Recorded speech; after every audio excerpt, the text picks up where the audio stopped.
fights are actually healthy in the marriage. Fights don't destroy a marriage. Bad manners when we fight is what will destroy a marriage.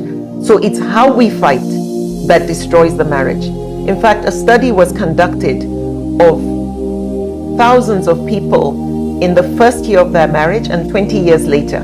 And what did the study reveal?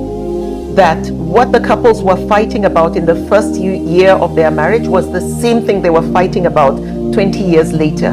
The difference between the couples that survived the 20 years and those that didn't was how they fought. So no, having rough times allows you to get to know yourself better.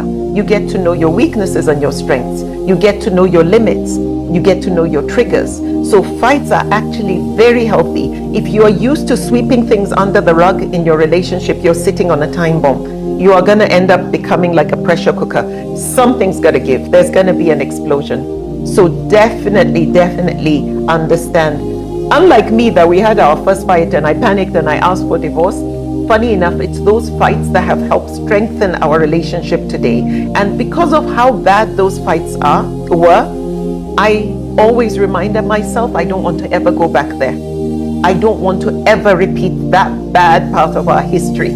So I try my best to make sure I check myself, my bad behaviors, my bad manners, my attitude when I'm angry, and pray for God to help me continue working on those shortcomings, and then try to go for a win-win when we fight, when we quarrel.